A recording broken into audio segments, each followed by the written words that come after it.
Hello everyone. आप सबका स्वागत है मेरे यूट्यूब चैनल पे। और आज हम लोग मिलने वाले हैं और बात करने वाले हैं मिस्टर देवेंद्र कुमार दुबे से। देवेंद्र 18 से 22 बैच में इन्होंने अपनी इंजीनियरिंग करी है और एक बहुत ही एनर्जेटिक और फुल ऑफ एनर्जी स्टूडेंट हमेशा से रहे हैं। और ये जाते जाते पास होते होते कम से कम इनके पास 6 7 8 ऑफर थे। करंटली ये जियो में है इस समय। तो हमने सोचा देवेंद्र से बात किया जाए और देवेंद्र की एनर्जी बाकी बच्चों में ट्रांसफर की जाए। तो देवेंद्र, अ, आप अपनी प्रिपरेशन और बाकी सारी चीजों के बारे में मैं चाहता हूं कि वन बाय वन बताएं कि पहले कैसे प्रिपरेशन आपने किया, जिससे हमारे जो भी बच्चे इस चीज को देख रहे हों वो उससे गाइडेड हों और फिर आगे चल के उसी तरीके से प्रिपरेशन कर सकें। जी। Yeah, yeah. Good afternoon, sir, and good afternoon, everyone. My name is Devendra Kumar Dubey. I have passed my engineering from the batch of 2018 to 22 in computer science and engineering. So basically, अगर preparation की बात की जाए तो कोई भी preparation fourth year में begin नहीं होती है। पर्सपेक्टिव चेंज होता है। अब नौकरी आज तो टाइम ऐसा आ गया है कि फोर्थ ईयर में ही इंसान नौकरी करता है एनओसी लेके। 7th सेमेस्टर में ही लोग चले जाते हैं काम करने। तो आप उस माइंड सेटअप तो अब है ही नहीं कि इंजीनियरिंग के बाद आपको नौकरी मिलेगी। आपको नौकरी इंजीनियरिंग के दौरान मिलेगी, आपको तभी करना भी पड़ेगा। तो एग्जैक्टली अगर बात की एग्जैक्टली। प्रिपरेशन, हाँ, तो बात की जाएगा प्रिपरेशन का, तो आपको वो प्रिपरेशन आपका शुरू होता है फर्स्ट ईयर से। हाँ, दिक्कत ये है कि प्रिपरेशन आप सोचेंगे फर्स्ट ईयर में आपको सब्जेक्ट्स फिजिक्स पढ़ाए जा रहे हैं, कुछ और पढ़ाया जा रहा है, ऐसा कुछ नहीं होता है। वो आपको बस बीटेक के माहौल को ढालने के लिए होता है। क्योंकि जब सेकेंड ईयर थर्ड ईयर आता है तो सब सब्जेक्ट्स आते हैं कंप्यूटर से रिलेटेड, तो वो प्रेशराइज करते हैं। तो उसको कोप अप करने के लिए फर्स्ट ईयर होता है कि आप वहाँ जो सीखेंगे, एक बार आपने फर्स्ट ईयर में प्रेशर को टैकल करना सीख लिया, तब जाके second year third year fourth year आसान होता है। वरना जब सेमेस्टर वन बाई वन आते रहते हैं तो बहुत दिक्कत होता है, कितनी जल्दी सेमेस्टर आ जा रहे हैं। सेमेस्टर पढ़ें या प्रिपरेशन करें, तो ये कोप अप फर्स्ट ईयर के दौरान ही आप सीख पाएंगे। ओके। तो बेसिकली हमारे कॉलेज ने तो इनिशिएटिव भी स्टार्ट किया है कि अब सेकेंड ईयर से ही आपको कंप्यूटर से रिलेटेड और टेक्निकल फील्ड हो चाहे फिर एप्टीट्यूड फील्ड हो, दोनों फील्ड में आपको स्टार्टिंग से ही प्रिपेयर किया जा रहा है। तो वही फेस है जहां आपको स्टार्ट करना है। आपको एक लैंग्वेज पकड़नी है। इन अगर कॉम्पिटिटिव कोडिंग्स और कंप्यूटर के कोर चीज़ की बात की जाए कोडिंग को लेके, तो आपको वो सेकेंड ईयर से ही स्टार्ट करनी होगी। आ, कोई भी एक लैंग्वेज सेलेक्ट कर लीजिए जो भी आपको आज के टाइम में फेमस लैंग्वेज मिले, चाहे जावा, चाहे पाइथन, चाहे सी प्लस प्लस, जो भी आपको आपके लिए फिजिबल हो आप उसे चूज़ कर सकते हैं। और सेकेंड ईयर से ही आपको एक मोटिव बनाना होगा कि आपको इस टाइम तक इस पार्ट ऑफ कोडिंग को सीखना है, चाहे वो बिगिनिंग लेवल हो, चाहे वो इंटरमीडिएट लेवल हो, चाहे वो एडवांस लेवल हो। क्योंकि आप थर्ड ईयर्स पे जाते जाते तो आप नहीं सीख सकते कि अब थर्ड ईयर आ गया अब हम तुरंत स्टार्ट करते हैं और हम बैठ जाएंगे कंपनी की प्रिपरेशन में। क्योंकि जब वहाँ क्वेश्चन आता है तो मुझसे ज़्यादा सर आपको बताएंगे ही कि वहाँ पे कैसे क्वेश्चन पूछे जाते हैं। वहाँ नॉर्मल प्राइम नंबर और ये फैक्टोरियल्स तो आते ही नहीं हैं, ये सब तो बेसिक लेवल में आपको होते हैं। तो उनको कोप करने के लिए आपको सेकेंड ईयर में लैंग्वेज सेलेक्ट करना होगा और मिनिमम थर्ड सेमेस्टर से आपको स्टार्ट कर देना होगा पढ़ना। तब जाके आपकी प्रिपरेशन स्टार्ट होगी। मैंने खुद ही कम मैं तो आप थर्ड मैं तो सेकेंड ईयर फिर भी लेट बता दिया। मैं तो स्टार्टिंग से जब मैं 9th 10th 11th पढ़ता था तभी हमारे स्कूल के कोर्स सिलेबस में ही कंप्यूटर था।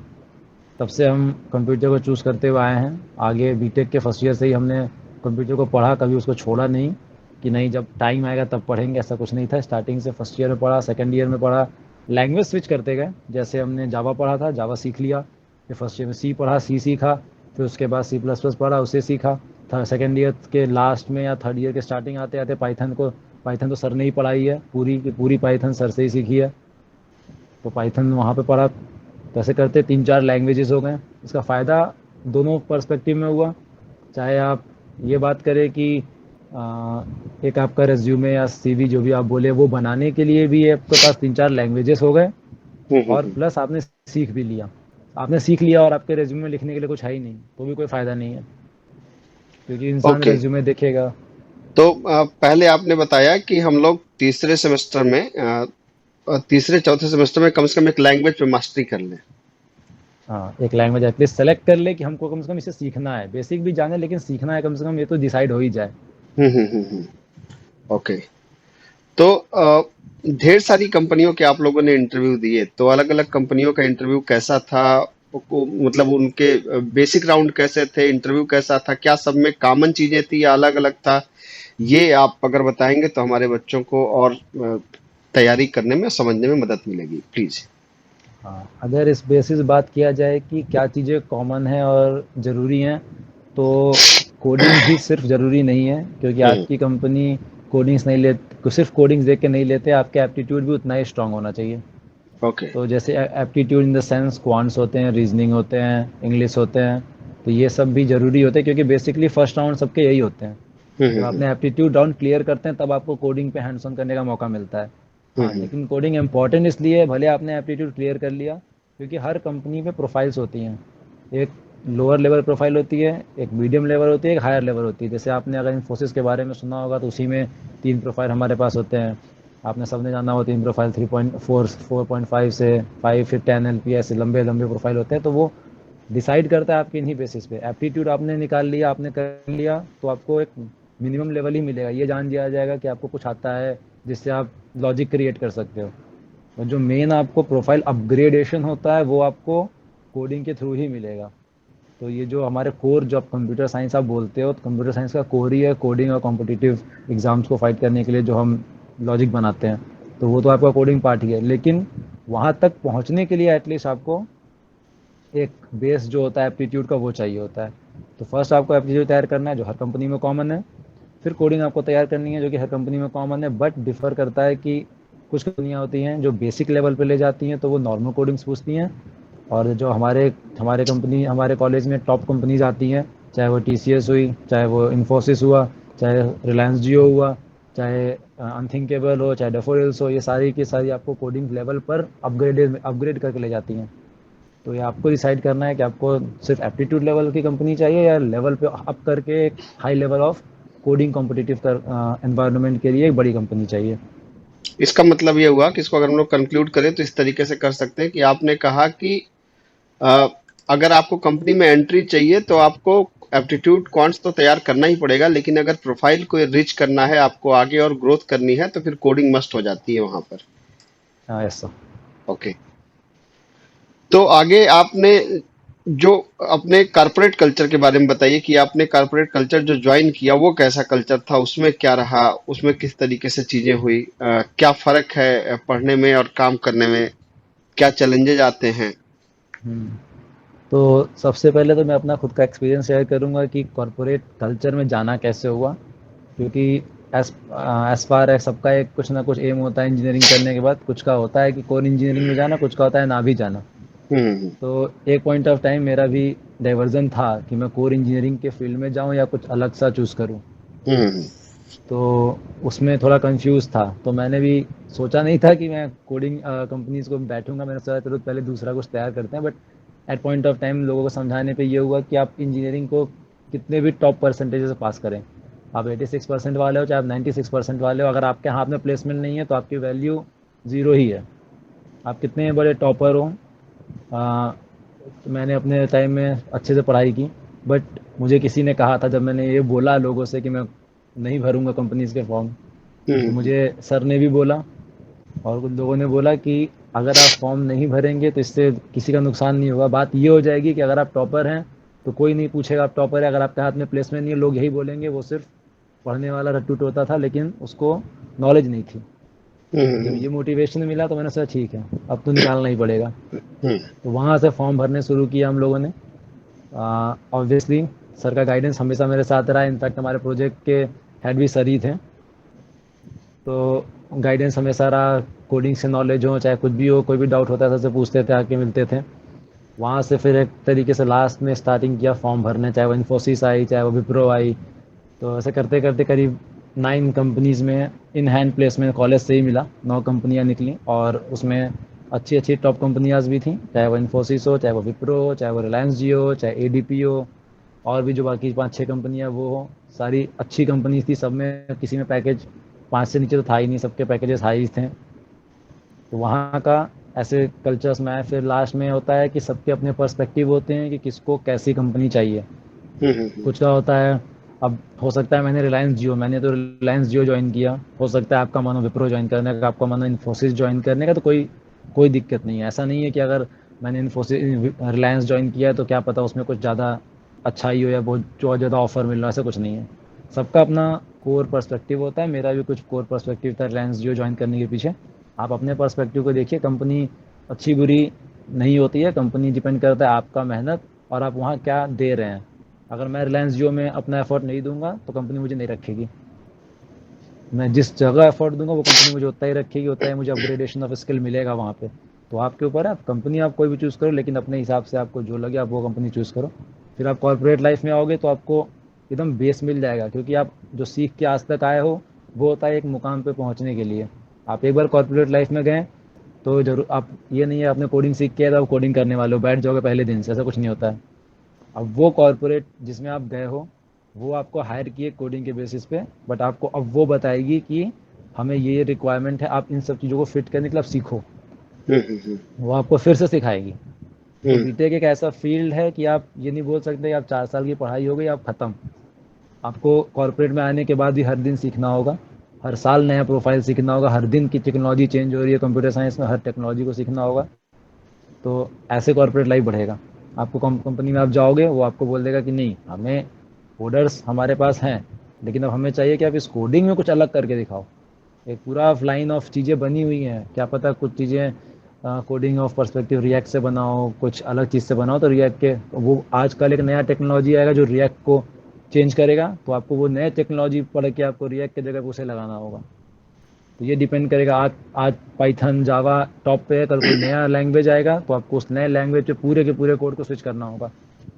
तो आप नई टेक्नोलॉजी सीखोगे, आप नए कॉर्पोरेट लाइफ को सीखोगे क्या है वहाँ पे, आप उस हिसाब से आप इम्प्लीमेंट करोगे।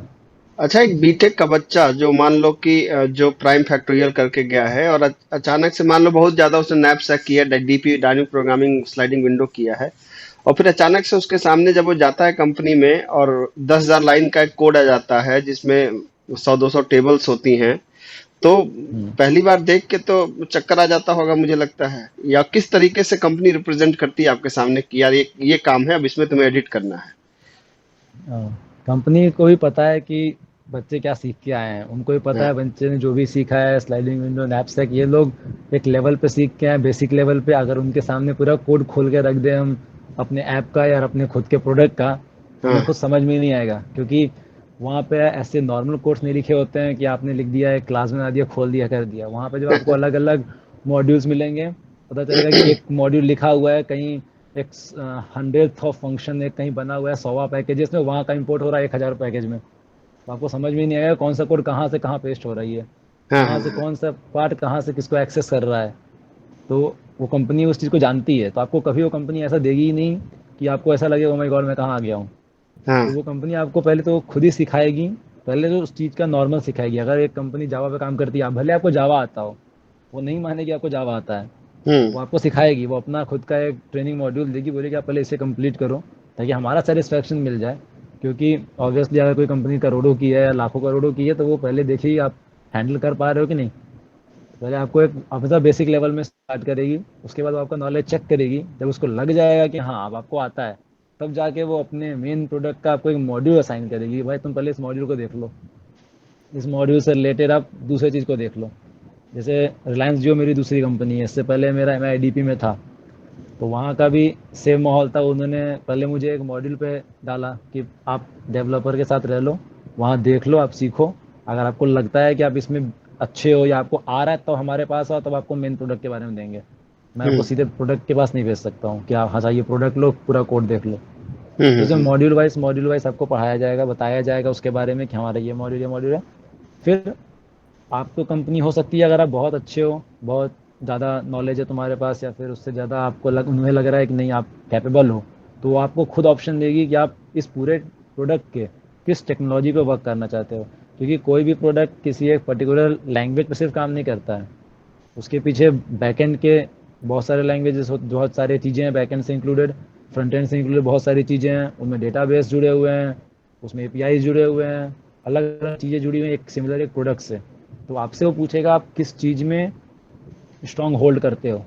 जैसे हम्म। जियो ही है, तो इसमें जियो ने स्टार्टिंग में आपको हायर करते टाइम आपको सीधे प्रोडक्ट का डेवलपर या फिर मैनेजर नहीं बना देगा। वो आपको स्टार्टिंग शुरू करता है, वहाँ से आपने उसने अपने आपसे प्रेफरेंस पूछा, कि आप डेवलपर बनना चाहते हो, आप डेवऑप्स में जाना चाहते हो, मैनेजर बनना चाहते हो, क्या बनना चाहते हो। 6-7 प्रेफरेंसेस थे हमारे पास। हमने अपने हिसाब से के प्रेफरेंस दिए जो हमें लगता था ये है।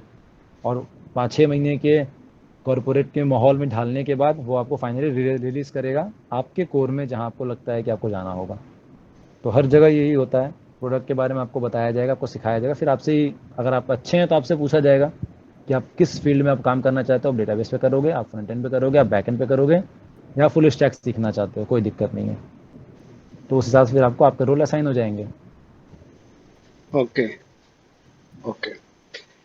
जो आपने इतनी ढेर सारी कंपनियों में जो निकाला, जो प्राइमरी राउंड में निकाला आपने, तो उसमें basic programming versus competitive programming का कितना रोल रहा? कि बेसिक प्रोग्रामिंग मतलब जिसमें बहुत ज्यादा ऑप्टिमाइजेशन ना लगे, या कॉम्पिटिटिव प्रोग्रामिंग, तो उसका क्या रेशियो रहा, उस पर कितना फोकस करना चाहिए? हाँ, अगर इस बात में बात करें कि बेसिक प्रोग्रामिंग या कॉम्पिटिटिव प्रोग्रामिंग, तो बेसिक प्रोग्रामिंग आपको एक लेवल तक का ही पैकेजेस प्रोवाइड कर सकता है। मोस्ट प्रोबेबली अगर बोले तो मैक्सिमम, अगर कोई कंपनी अगर ऑफर करती है तो आप 4 से 5 के बीच में ही जा पाओगे बेसिक प्रोग्रामिंग के बेसिस पे। हम्म। लेकिन अगर आपको पैकेज अपग्रेड चाहिए कि नहीं, आप कम से कम कुछ नहीं, स्टार्टिंग में 6-7 तो मिल ही जाए या 10 मिल जाए। जैसे कि कोडवीटा है टीसीएस का, तो वो 10 पे भेज देगी आपको। इन्फोसिस का हायर प्रोफाइल है, वो आपको हाई लेवल भेज देगा। तो उस हिसाब से कॉम्पिटिटिव प्रोग्रामिंग आपको ऑब्वियसली पैकेज इम्प्रूव करेगी, ज़्यादा ही करेगी। और लेकिन हाँ, उसके हिसाब से फिर आपके आपके ऊपर प्रेशर भी उतना ही मिलेगा। आप ये नहीं सोच सकते कि 3.5 लाख पे सेलेक्ट होकर इन्फोसिस के फर्स्ट प्रोफाइल पे जाने वाला बच्चा और 10 लाख पे सेलेक्ट होकर जाने वाला बच्चा सेम काम करने वाला है। ऑब्वियसली 10 लाख वाले के ऊपर स्टार्टिंग से प्रेशर उतना ही रहेगा कि नहीं भाई, अगर आप आए हो कॉम्पिटिटिव करके तो आप इतनी जल्दी सीख के मुझे रिजल्ट दो। तो बहुत बार ऐसा होता है कि 10-10 लाख के पैकेज लेने के बाद एक तरीके से लोग कॉम्पिटिटिव प्रोग्रामिंग करके चले गए, लेकिन वो प्रेशर नहीं झेल पाते कॉर्पोरेट लाइफ का, जितना एक बार में कंपनी डाल देती है, जो आपसे तुरंत डिमांड करती है कि नहीं आप भाई आए हो 10 लाख के, तो आपको उसका प्रोडक्टिविटी देना पड़ेगा। हम्म। तो वो प्रेशर भी अगर आप झेलने में सक्षम हो, आप पूरा अच्छे से एकदम टैकल कर सकते हो, तो फिर ठीक है।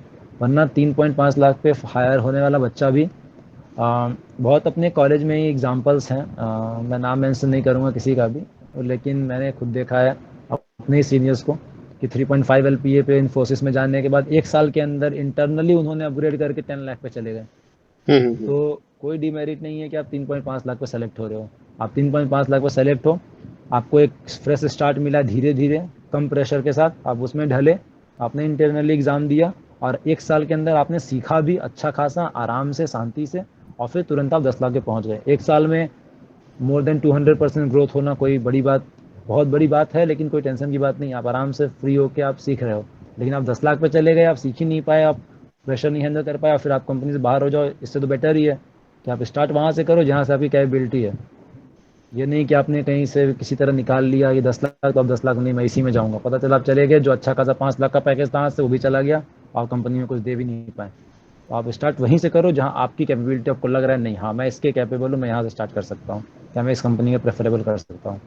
तो बस इतना ही डिफरेंस है। चाहे वो कॉम्पिटिटिव कोडिंग आपको हायर पैकेज दिला सकता है, लेकिन प्रेशर भी उतना दिलाएगा। नॉर्मल कोडिंग, बेसिक कोडिंग आपको एक 4-5 का पैकेज भी दिलाएगा, लेकिन प्रेशर उतना ही कम रहेगा। फिर आप वहाँ से सीख के भी आप एक कॉम्पिटिटिव लेवल तक जा सकते हो।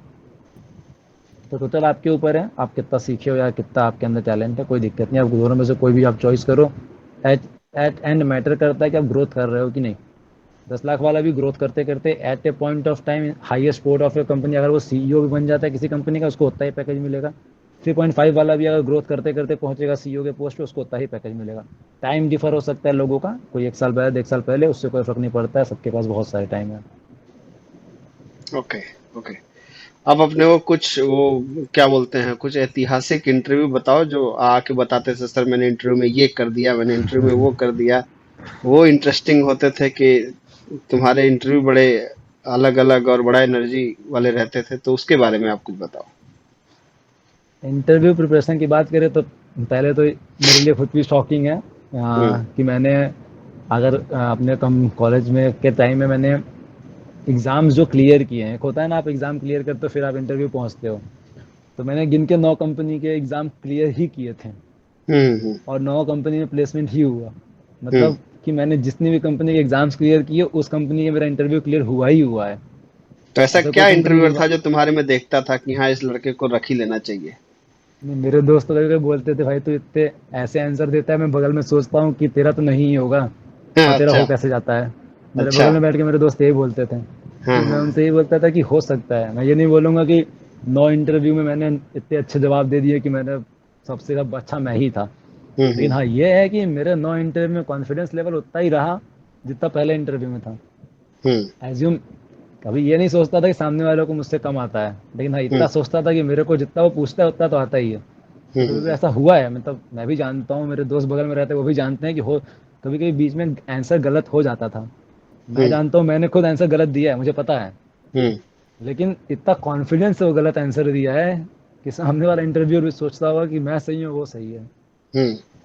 तो इस कंफ्यूजन में मैं सही निकल जाता था, क्योंकि होता है अच्छा उसे आता ही होगा, क्योंकि इंटरव्यूअर बेसिकली कौन होते हैं, मतलब हर जगह के इंटरव्यूअर आपके कोई मैनेजर्स या फिर कोई बहुत बड़ा डेवलपर नहीं होता है। हम्म। हम ही लोग के जैसे जो लोग हायर होते हैं, हम ही लोग एक टीम पे काम करते हैं, हमें ही वो चीज बोला जाता है कि इंटरव्यू होने वाला है आपके फ्रेशर्स का, आप टेक्निकल इंटरव्यू लेंगे। हम्म। तो हमें जैसे लोग इंटरव्यू लेते हैं, जरूरी नहीं है कि हमें पूरा सीएस आता ही हो। हम्म। हमने भी उतना है, हमने क्वेश्चन पूछा, मेरे लेवल में आ रहा है। अब पता चला सामने वाले में इतना ज़्यादा रिस्पॉन्स कर दिया कि हम सोचने लगते हैं अच्छा ये वाला हमने ये पढ़ा है, क्या पता ये भी हो सकता है कैंसर। हाँ, वो एरिया हमने एक्सप्लोर ना किया हो। हाँ, हो सकता है आंसर, तो ये हम कैसे जज करते हैं। अब हम तो हम्म। इतने टाइम तो है नहीं खड़े हो कि मैं गूगल पे सर्च करके किसने सही दिया है कि नहीं दिया है। तो हम्म। आंसर ऐसे ही निकलता है, वो सामने वाला कॉन्फिडेंस हम चेक करते हैं कि अगर उसके अंदर कॉन्फिडेंस है मतलब वो सही बोला तभी इतना कॉन्फिडेंस जनरेट कर पा रहा है। वरना हम्म। कहीं तो दिखेगा कि डर रहा है या पसीने छूट रहे हैं, कुछ पता चले। और यही चीजें हुई नहीं, यही चीजें कॉन्फिडेंस जो था आधा तो मुझे ही पता है। मैं कम से कम 3-4 कंपनी में तो मैं ऐसे ऐसे जवाब दे के आया था जो मुझे देने के बाद लगा इसमें तो नहीं होगा। लेकिन हम्म। लास्ट लास्ट में पता चलता है उसमें जब कंपनी में नाम आया तब हो गया।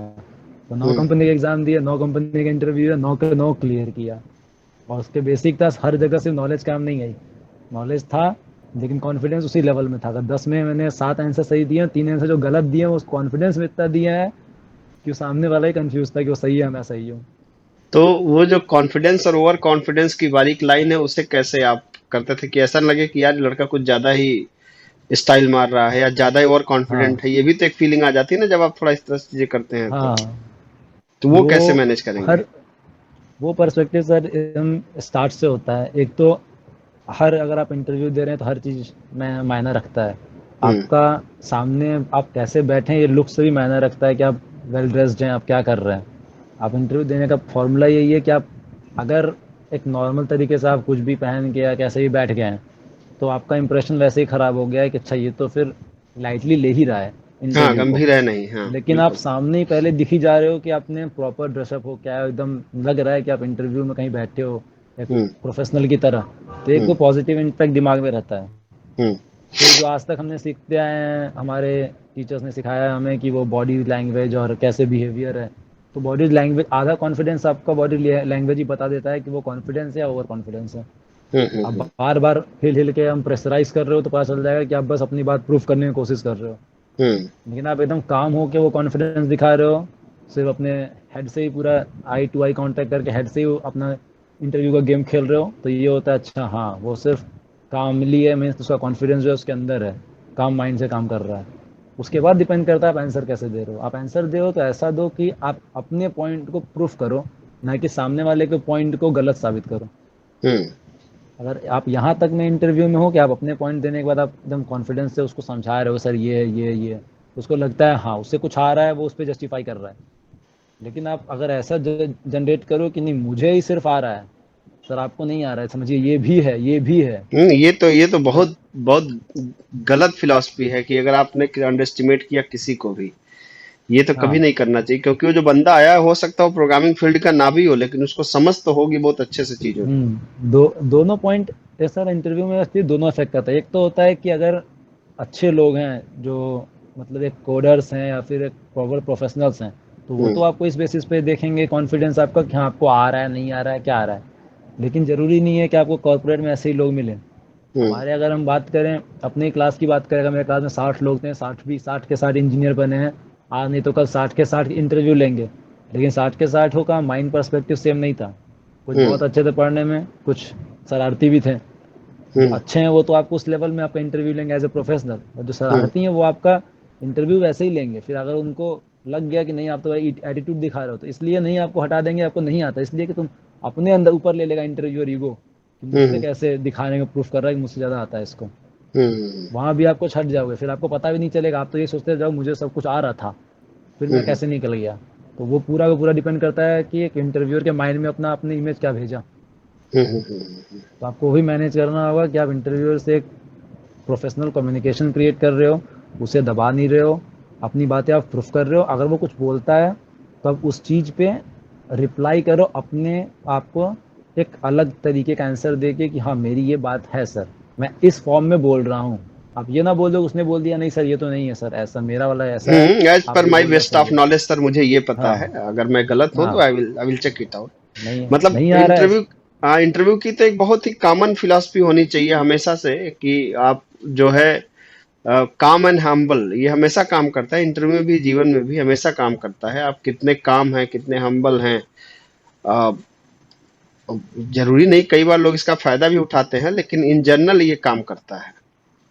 हाँ बहुत बार हुआ, मेरे को भी आंसर नहीं आ रहे थे तो मैंने सीधे बोला कि sir sorry I am not able to know this, I can not deliver this answer to you. सीधे नहीं आ रहा है, 10 में एक आंसर नहीं बोलेंगे कुछ नहीं होता है।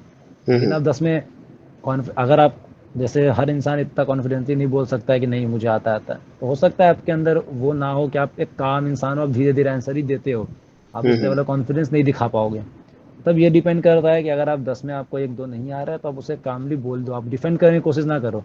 अब जबरदस्ती का कॉन्फिडेंस दिखा देंगे तो भी दिक्कत है, कि नहीं आ रहा है फिर भी कॉन्फिडेंस दिखा रहे हैं, और कॉन्फिडेंस भी इतना ही पहुंचा पाए कि उसको ही पता है आप गलत बोल रहे हो लेकिन प्रूफ कर रहे हो अपने आप को। तो नहीं आ रहा, आप सीधे मना कर दो, sorry sir I am not able to answer this question, खत्म बात।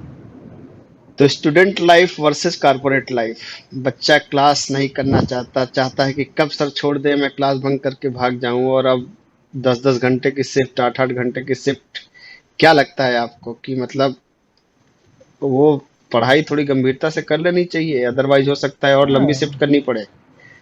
नहीं नहीं वो तो अब एज ए स्टूडेंट रहा हूँ तो कभी ये नहीं बोलूंगा कि एक आध दो क्लास मत छोड़ो, हाँ लेकिन हाँ ये भी नहीं बोलूंगा कि हर दिन एक आध दो क्लास छोड़ दो। हाँ हाँ हाँ। एक एक लेवल होता है, ठीक है, क्या एक हफ्ते में आपको मन नहीं किया एक दो क्लास छोड़ने का तो अलग बात है, आप चले गए बंक कर दिए। लेकिन जहाँ आपने आपने हैबिट बना लिया तो पहले तो आपके कोर्स ही छूट जाएंगे पीछे, हम्म। उसके बाद जो आप मज़े के सेंस में कर रहे हो फिर वो सज़ा में कन्वर्ट हो जाएगा। तो हम्म एक लेवल तक मस्ती करें, हमने बहुत किया, मुझे नहीं लगता, जहाँ तक बेस्ट ऑफ माई नॉलेज जो मैंने अपने भी सीनियर्स को देखा है और अपने टाइम में करीब 3 साल जूनियर्स को भी देखा है, तो हम्म मैं तो ये बोलूँगा कि जो मेरे बैच में लोग थे ऑब्वियसली वो पढ़ने में बहुत तेज थे। हम्म।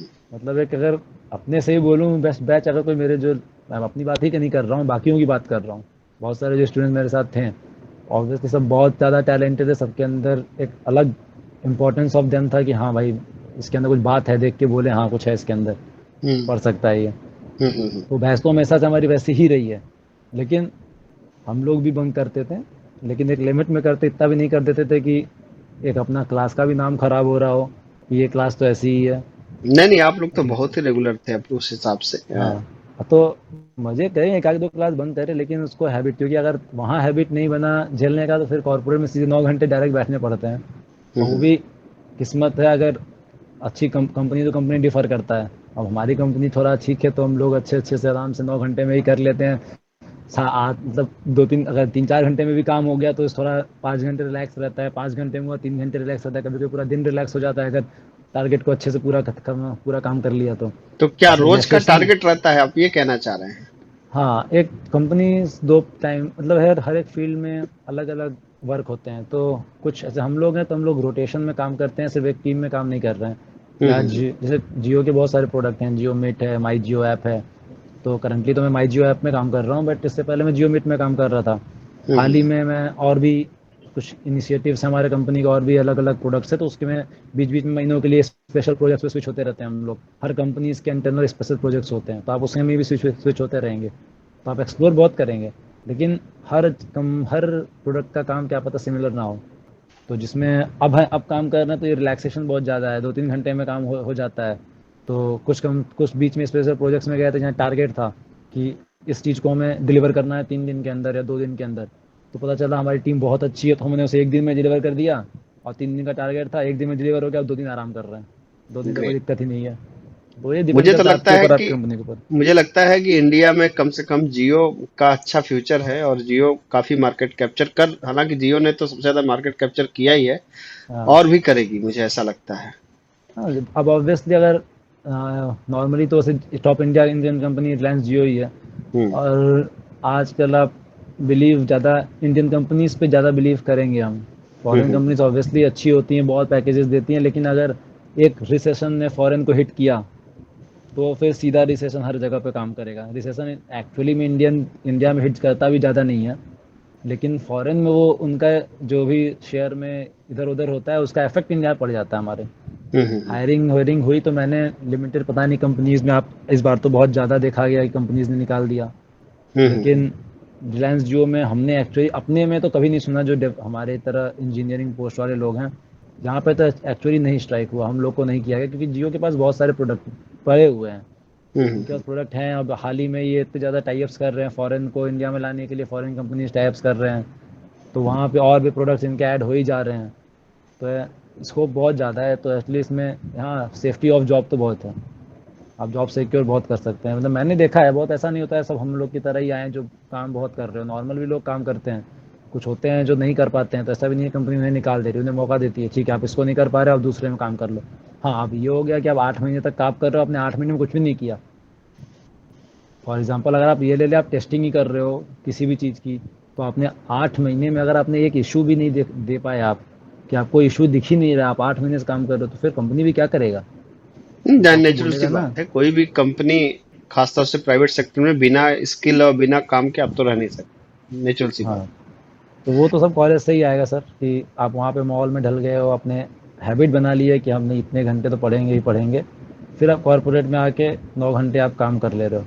ये बहुत बार ऐसा हुआ, मैंने देखा है कि बहुत सारे, कुछ मतलब ऐसा नहीं है, हम लोग भी थे, सब लोग अपने कॉलेज का मज़े लेते हैं हर जगह, हम हम्म। लोग भी लेते थे, लेकिन एट द एंड जब आप जाओगे तो आपको रियलाइज़ होगा कि आपका कॉलेज ने आपको जो दिया वो बहुत ज़रूरी था। हम्म। अगर फर्स्ट ईयर में आपके ऊपर प्रेशर बना पढ़ने का तो बहुत ज़रूरी था, वरना आप सेकंड ईयर थर्ड ईयर में फिर वही हो जाता कि बस किसी तरह निकाल लें। हम्म। तो कॉलेज का ही माहौल डिपेंड करता है, बहुत सारे कॉलेज मैंने देखा है, बहुत लड़कों को यहीं देखा है जो ऐसे कॉलेज से बिलोंग करते हैं जहाँ फ्रीडम बहुत ज़्यादा थी, तो फ्रीडम का इंजॉय करते करते हैबिट ही नहीं कहीं बना पाए कि इतना पढ़ना है, हाँ, इतना इतना करना है, इतना बैठना सीखना है, है। वो असल में पढ़ाना, नॉलेज के साथ साथ बैठाने की प्रैक्टिस है, डिसिप्लिन की प्रैक्टिस है, एटीट्यूड की प्रैक्टिस है। पढ़ाना का मतलब सिर्फ नॉलेज देना नहीं होता है, वो बहुत सी चीजों का मिक्सचर है, वो इस तरह से एजुकेशन सिस्टम काम करता है। हाँ, तो वो सब चलिए, चीज़ें आप कॉलेज से ही सीखोगे। बहुत बहुत शुभकामनाएं आपको, आपके आगे भविष्य के लिए। आप लोग खूब आगे थैंक बढ़ें। You. And it was a night conversation. Thank you sir. Thank you Deven. Thank you sir. Thank you sir.